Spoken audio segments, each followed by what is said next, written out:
Bonjour à toutes, bonjour à tous. Donc, j'aurais préféré faire cette vidéo en marchant ou au soleil. Et en fin de compte, voilà quoi, dans notre sud-ouest, il est 8 heures du matin. Il est 8 heures du matin, nous sommes le mardi 17 mai 2022 et il fait très chaud déjà. Donc on n'a pas les orages, on n'a pas les grêlons, la grêle qu'il y a eu un peu dans l'est de la France. Et on n'a pas des pluies incessantes non plus. Donc il fait très chaud. C'est pour ça que d'ailleurs quand je fais des stages, et je vais faire des stages pratiquement tous les week-ends de juin, juillet et août, parce que d'après ce que j'ai compris, Monsieur Bill Gates nous annonce un vaccin tous les 3-6 mois pour les plus de 50 ans, et notre gouvernement, hein, vous avez bien vu, celle qui a été désignée comme Premier ministre, désignée par qui je ne sais pas, mais désignée Premier ministre, première ministresse, je ne sais pas comment on peut dire, c'est celle qui voulait qu'on aille poursuivre les non-vaccinés chez eux avec la police, la gendarmerie, avec des unités particulières formées pour ça, pour les convaincre de se faire vacciner. Voilà, c'est-à-dire qu'elle sortait pas de chez toi, elle te foutait les pieds dans l'entrebâillement de la porte, avec les mecs qui avaient les masses et les pieds de biche, jusqu'à temps que tu te fasses vacciner, ou comme en Australie, où on te plaque au sol, avec les bras dans le dos, et on te vaccine de force. Voilà. Et quand on lève tes enfants, évidemment. Donc, en attendant ces vaccinations obligatoires du mois de septembre, eh ben, je fais des stages tous les week-ends de juin, tous les week-ends de juillet, tous les week-ends d'août. Donc ce sera du vendredi, samedi, dimanche, lundi, tous les après-midi à l'ombre dans les forêts, ce qui permet aux gens qui viennent de pouvoir aller au camping à la ferme, en Airbnb, au camping municipal, à l'auberge de jeunesse, dans leur camping-car, ou dans les petits hôtels pas chers, de façon à pouvoir aller à la plage le matin, ou alors à la plage le soir, visiter tous les hauts lieux historiques qu'il y a dans la région. Hein. Nous sommes une ville celtique, au départ celte, et puis romaine, parce qu'on dit gallo-romaine, mais les gallo-romains ne savaient pas qu'ils étaient gallo-romains, c'est une invention du 19e siècle. Donc voilà. Donc je fais des stages tous les week-ends. Donc le stage, vous savez, c'est basé sur la survie. On parle beaucoup. Je vous donne des solutions que je ne peux pas donner sur Internet, des solutions pour votre survie personnelle, avec des techniques de purification de l'organisme, du renforcement du système immunitaire et des petits trucs aussi, bien sûr, de self-défense, renforcement énergétique. Voilà. Bon, j'ai pas tout, mais vous avez compris, les amis. Donc voilà, je comprenais pas. J'ai fait un petit texte ce matin, je me suis levé, je me dis faut que je note ça. Alors c'est pas évident, je suis pas très bon à cet exercice, ni dans l'écriture, ni dans la lecture, parce que c'est quand même, ça vient des tripes et je préfère quand je fais des improvisations. Je sais que vous aussi, mais il faut quand même que je vous lise ce petit texte que j'ai écrit en me levant très tôt ce matin, tout simplement parce que j'ai compris comme ça que c'est un petit satori. Pourquoi les États-Unis, pourquoi la France, pourquoi Van der Leyen, l'Europe, entre guillemets, l'Europe des woke satanistes du nouvel ordre mondial, évidemment, était contre Poutine, parce que beaucoup parlaient de Poutine, symbole du patriarcat, etc. Et je ne comprenais pas. Je ne comprenais pas. C'est-à-dire, selon les journalistes que l'on interviewait, alors selon les intervieweuses, je veux dire, féministes, néo-féministes, bouffeuves de tarte au poil, qui interviewaient d'autres personnes, souvent elle parlait de patriarcat. Quand elle parlait de Poutine, c'était le symbole du patriarcat, avec le grand patriarche de l'Église. Je ne comprenais pas ce que ça voulait dire. Et en fin de compte, je me suis réveillé ce matin et je me suis dit, mais c'est ça. Ils veulent uniquement continuer leur ordo ad chaos, hein, c'est-à-dire raser totalement le monde. Hein. Ça a déjà commencé avec le premier féminisme de la fin du 19e siècle. Ça a commencé comme ça. Alors je parle pas du droit de vote, je parle pas du droit au travail, hein, bien sûr, parce qu'elles avaient le droit de vote et le droit au travail, mais il y avait personne avec un fusil à la guerre. Hein. Ça, c'était toujours les hommes qu'on sacrifiait. Et dans les naufrages, c'est toujours les femmes et les enfants dans les chaloupes et les hommes qui coulent avec le bateau. Voilà, donc là pour ça, pas de problème. C'est toujours les hommes qui fabriquent les maisons, qui creusent les tranchées, qui fabriquent les machines, etc. Donc ça, je parle toujours au début du XXe siècle, fin du XIXe, début XXe siècle, où les suffragettes ont commencé à se manifester. On voit ça dans les films néo-féministes de Netflix comme Enola Holmes. Hein, et puis un autre film qui a été fait par une Française, là, où elle te montre tous les féministes de Jeanne d'Arc, entre guillemets, hein, qui est morte à 19 ans parce qu'elle se prenait pour un homme quand même. Elle a été jugée pour ça aussi, hein, et qui, jugée et brûlée, et qui parle de quelques femmes qui ont marqué l'histoire. On va dire, elles ont eu du mal à en trouver plus de 4 ou 5, hein, mais voilà, il y a la fin, bien sûr, comme dans Enola Holmes, pardon, le monde nous appartient, le monde est à nous et tout ça. Et elles ont raison, les femmes. Le monde est à eux, est à elles. Le monde est à elles quand elles ne se prennent pas pour des hommes et quand elles suivent le code génétique, le code de l'univers qui est en elles, qui est de protéger l'espèce et de se sacrifier pour leurs enfants. Je vais en parler. Donc Poutine est un petit peu la menace à tout cet ordre cosmique, à tout cet ordre naturel, représenté par l'Église et l'orthodoxie en Russie. Mais bon voilà, donc je vais vous expliquer un petit peu tout ça. Mon texte s'appelait « C'est la faute à Poutine, représentant du patriarcat ». Tout va mal, c'est la faute au patriarcat et à son représentant sur Terre, le plus viril, Vladimir Poutine. Les USA, ramassis de wok cocaïnés, qui nous imposent leur young leader asexué pour gouverner l'Europe et en faire un laboratoire satanique acculturé, asexué et cannibale, nous le font savoir. Les descendantes d'esclaves des années 60, Black Panther, bouffesses de craquettes et partouzardes envoyées chez nous par la CIA pour faire la révolution sexuelle et donner notre révolution de Maïden, c'est-à-dire notre coup d'État créé par la CIA, appelé mai 68. Le but, briser les familles, briser le patriarcat, briser le couple, briser les hommes avec la cam, le multisexualisme et compagnie, débrider les mœurs à coups de musique psychédélique et de LSD. Tout va bien.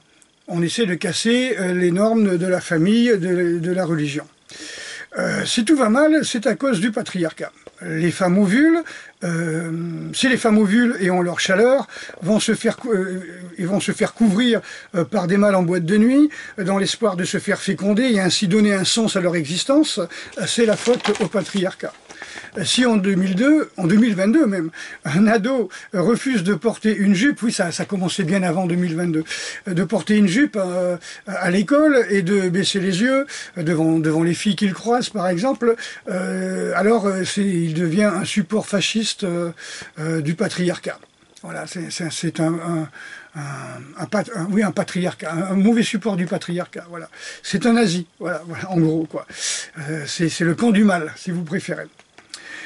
Ces filles androgynes, néo-féministes aux cheveux bleus, qui militent pour le génie lesbien et ne veulent ni regarder un film réalisé par un homme, ni écouter des chansons ou des musiques créées par les hommes, mais habitant des bâtiments imaginés, dessinés, conçus et construits par des hommes, conduisant des voitures imaginées, dessinées, conçues et construites par des hommes, qui roulent sur des routes imaginées, dessinées, conçues et construites par des hommes, nous impose un petit peu, cherche à nous castrer et nous imposer ce nouveau féminisme, vous voyez. C'est-à-dire, si t'es pas féministe, c'était un putain de patriarcat. Voilà. Et bien sûr, tu détestes les femmes. Ça faut le savoir. Mais ça va mal dans leur vie, à ces néo-féministes aux cheveux bleus. Ce n'est pas parce que la nature a classé les sexes et leurs devoirs depuis que le monde est monde. Non, c'est la faute au patriarcat. C'est dans leur vie vide de sens, dans laquelle elles veulent un monde sans hommes, mais s'habillent en hommes, se coiffent comme des hommes et aiment les femmes plus ou moins comme les hommes, c'est la faute au patriarcat. Si elles ne connaîtront jamais cet amour inconditionnel porté à sa progéniture, le bonheur du sens du sacrifice, sacrifice, ça veut dire rendre sacré, hein, du sacrifice de sa vie pour le bonheur de ses enfants, le bonheur de porter son enfant, d'accoucher, de porter son enfant à son sein, de le nourrir, bien sûr c'est la faute au patriarcat. Si les coqs sont plus forts et plus colorés que les poules, c'est encore la faute au patriarcat. Mais aucune poule n'aura jamais envie de se prendre pour un coq en se faisant enlever leur utérus afin de ne plus pondre. Les soi-disant libératrices de la femme qui ne veulent en fait que prendre leur place, place des hommes, tant elles envient leur statut, leur attribut et leur force, leur pouvoir, leur virilité, etc., ne connaîtront jamais le bonheur de porter un enfant en leur sein, de leur donner naissance et de les nourrir au sein. Évidemment, ils font tout justement pour faire des utérus artificiels, des biberons avec du lait de vache et empêcher les femmes de comment dire, d'allaiter, puisque, en fin de compte, nos amis de la CIA, dans cette rupture, dans cette brisure des valeurs de la famille,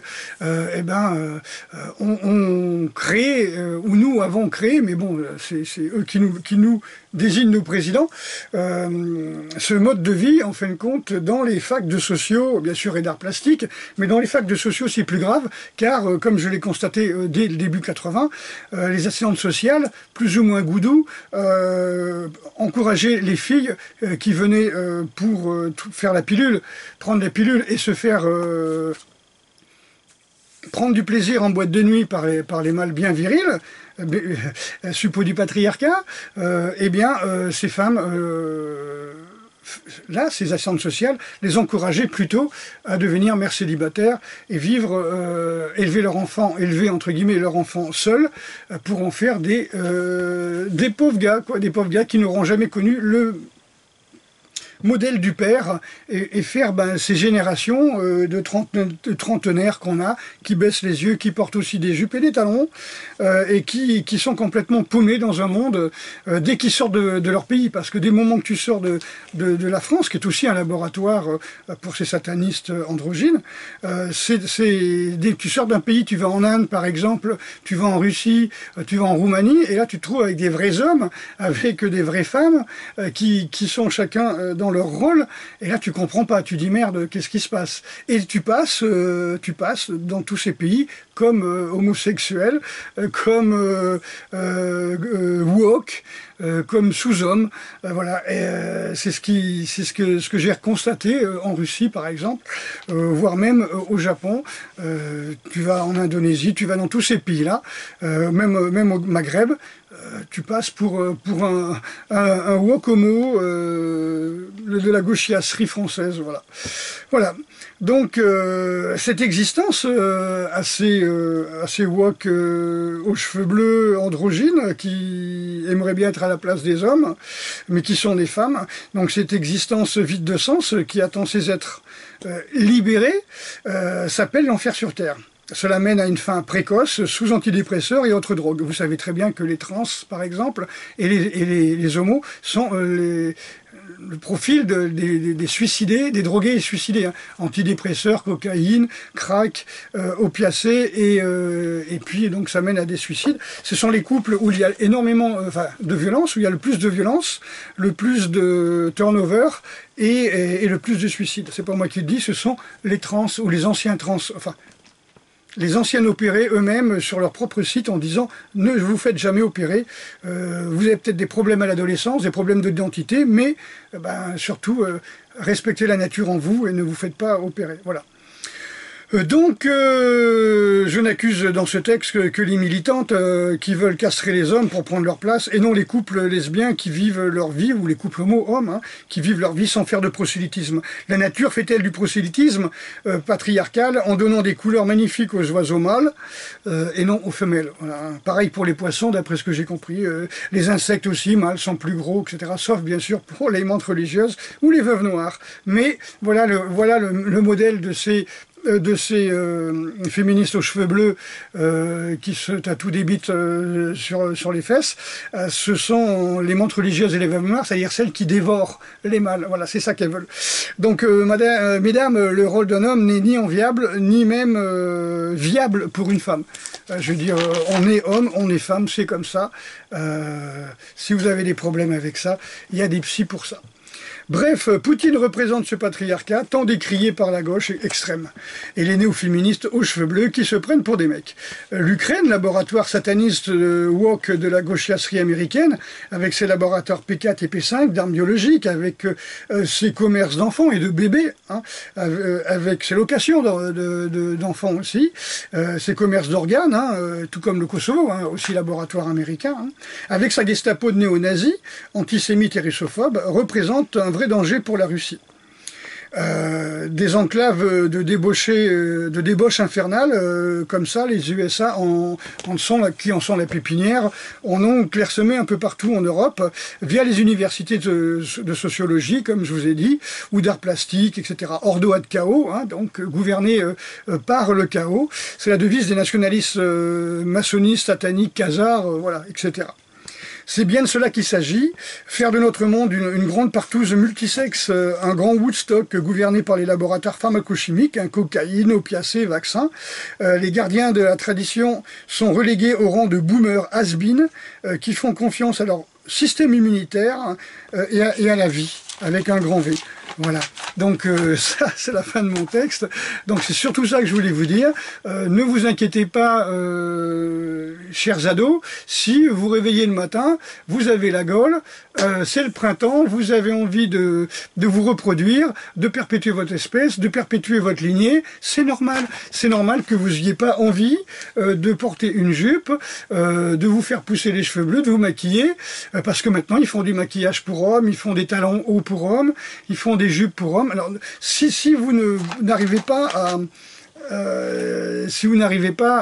à être dans cette normalité que vous vendent les médias, que vous vendent les publicités, les publicistes, que vous vendent Netflix et tous les films des laboratoires Walt Disney, Netflix et maintenant MGM, eh bien c'est normal. C'est simplement que, non, vous n'êtes pas un immigré portugais aux valeurs chrétiennes, vous n'êtes pas un maghrébin aux valeurs musulmanes, non, vous êtes simplement un être humain normal, qui se comporte, qui réagit, qui a un corps qui réagit comme la nature l'a prévu. Donc j'ai rien contre les gens qui veulent changer de sexe, j'ai rien contre les lesbiennes et les homos, je dis simplement que le prosélytisme en ce sens est voué à la stérilité, comme vous êtes, ceux qui font ça, sont voués à la stérilité, et cela engendre évidemment la GPA que l'on voit, hein, comme je vous ai dit, à Sainte, il y a une Ukrainienne qui est venue accoucher et abandonner son gamin en disant mais ça m'appartient pas, c'est pas à moi, c'était une commande d'un couple homo, voilà, donc vous savez, pour ceux qui ne savent pas, en Ukraine, vous avez des laboratoires comme Amazon où on fait des bébés sur commande, voilà, avec ou non les gamètes du père, etc. Voilà. Donc c'est interdit en France, c'est ce qu'on appelle des fécondations in vivo aussi, parce que parfois on donne le sperme du père et tout, hein, mais bon, c'est pas obligatoire. Donc voilà, je dis simplement, la nature est faite sur un modèle depuis des millions d'années. Par exemple, on retrouve, vous voyez, si vous regardez par exemple cette image, vous avez le dragon d'eau, souple, voilà, vous avez le tigre, voilà, donc tigre et dragon c'est yin et yang, et généralement au milieu on met une boule d'énergie, parfois c'est un phénix ou un coq avec un tigre, c'est tout simplement les forces yin et yang, on va dire mâle et femelle pour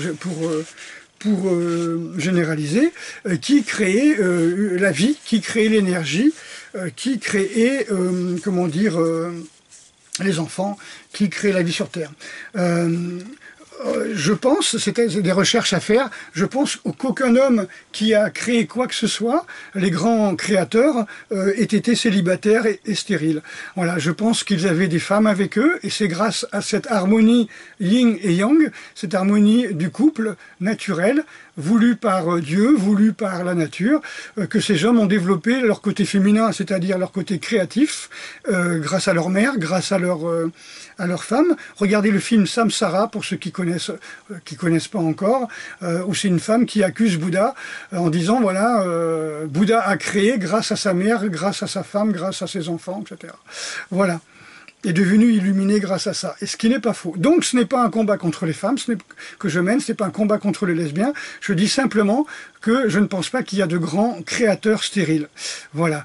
Vous avez des grands couturiers, évidemment, mais c'est pas des gens qui veulent la beauté de la femme, hein, c'est des gens qui veulent faire des femmes objets, voilà, des porte-manteaux, ce qu'on appelle des mannequins. Voilà. Donc, je vous redonne un petit peu le principe du yin et du yang. Hein. Si on est sur une même longueur d'onde, c'est-à-dire une même espèce, hein, animal, insecte, végétal, tout ce que vous voulez, hein, vous avez les forces qui s'éloignent de la lumière. Hein, vous avez la lumière est là, hop, hop, la lumière est ici. Hop, la lumière est là. Donc les forces qui s'éloignent de la lumière, d'accord, yin, enfin qui s'éloignent du centre, hein, les forces yin, les forces qui se rapprochent du centre, yang, par une contraction, là par une expansion, et yin et yang créent un son. D'où le fameux koan, quand je frappe dans mes mains, quel est le son créé par une seule main? Eh bien, il n'y en a pas. D'accord. J'ai résolu ce koan il y a très longtemps, justement, en faisant le geste, la main droite qui s'éloigne de la lumière, la main gauche qui se rapproche de la lumière, yin, yang, créer un son, créer quelque chose. Si je fais ça, il n'y a rien. Si je fais un couple comme ça, il n'y a rien. Tu vois, un couple de yin, un couple de femmes, un couple d'hommes, ça ne crée pas, c'est stérile. Donc il n'y a pas de créativité. Les gens me disent, oui, mais il y a des femmes qui n'ont pas d'enfants, qui créent, qui sont des grandes spiritualités, comme Ma. Je dis, oui, mais Ma, ça veut dire mère. Ma qui embrasse tout le monde, comme ça veut dire mère. Donc c'est la mère de toute l'humanité. C'est encore un sacrifice où elle va quand même, elle ne vit pas dans son individualisme, en voulant être coach de vie, en voulant être... voilà, c'est-à-dire, je ne sais pas ce que c'est qu'être vivante, être mère, être créatrice, mais je vais expliquer aux gens comment être vivant, être mère, être créatrice et diriger sa vie en harmonie avec le cosmos. Non, c'est pas ça. Pour être en harmonie avec le cosmos comme Ma, par exemple, ou Mère Mira, on dit bien Mère Mira, il faut vraiment se diluer dans l'espace, comme les maîtres zen, hein, il faut se diluer dans l'espace, il faut aller au-delà de son rôle d'homme ou de femme et devenir une entité cosmique, une mère créatrice, appelez ça Gaïa, appelez ça la mère cosmique, comme vous voulez, d'accord? Donc ce n'est pas du tout... tant pis pour celles qui ont arrêté la vidéo avant en mettant des pouces en bas et en me signalant pour appel à la haine contre de misogynie par exemple. Tant pis pour celles qui n'ont pas suivi la vidéo jusqu'à maintenant. Non, au contraire, la femme est créatrice, mais il lui faut les forces de l'homme pour le faire. Et l'homme est créatrice, il lui faut les forces aussi, et les forces de la femme pour donner cette créativité. Donc yin et yang ensemble, créer. Hein, comme on dit, le général de Gaulle a pu se réaliser, à faire ce qu'il a fait parce qu'il avait une femme et des enfants à protéger, etc., etc. On peut dire que ce soit Jean Moulin, que ce soit tous ceux qui ont sacrifié leur vie, le faisaient par l'amour de leurs femmes et de leurs enfants, et bien sûr de leur pays, de leur lignée, de leur espèce, de leur peuple, de leur clan, comme vous voulez. D'accord. Arnaud Desjardins disait que les gens mènent pas des guerres pour tuer des gens, mais pour sauver leur famille, leurs femmes et tout ça. D'où le fait que, c'est complètement débile, Netflix qui montre des femmes vikings qui combattent, ça n'a jamais existé. Les hommes se mettent au premier rang et se sacrifient pour que leurs femmes, restées à la maison avec les anciens et les enfants, et la hache, si vous voulez, puissent vivre et survivre. Voilà. Et les hommes en face veulent tuer les hommes pour leur piquer leurs femmes et agrandir leur territoire, semer leurs gamètes et faire plus d'enfants pour agrandir leur peuple. Voilà, donc ce n'est pas une vidéo misogyne, une vidéo transphobe ou homophobe, c'est simplement dire, voilà, ne vous inquiétez pas les enfants, si les enfants, les hommes, les ados, si vous vous levez le matin et vous avez envie d'aimer les femmes, et ne vous inquiétez pas, mesdemoiselles, si vous avez envie d'avoir des enfants, de jouer à la poupée, ou simplement de vivre une vie de mère et de créer une famille. Voilà, c'est ainsi. la nature a été comme ça, c'est depuis que le monde est monde. Attention, ceux qui veulent détruire Poutine, détruire le patriarcat, veulent tout simplement détruire cet ordre cosmique, cet ordre naturel des choses, et pas défendre un pays, mais plutôt défendre un laboratoire de wokisme satanique, avec sa milice néo-nazie, avec ses laboratoires P4, P5, avec ces ruches dans lesquelles on fabrique des enfants sur commande, et puis aussi on fait du commerce d'organes d'enfants, et aussi où on loue des enfants aux députés ukrainiens. Voilà, donc j'espère que cette vidéo vous aura fait comprendre plus en avant pourquoi le monde entier, Ordo ad Chaos, les satanistes khazars maçonniques, sont contre l'ordre naturel des choses et contre la religion et contre Poutine. Allons-y les amis, n'hésitez pas à vous abonner, à mettre des pouces, à commenter, je suis prêt à la controverse.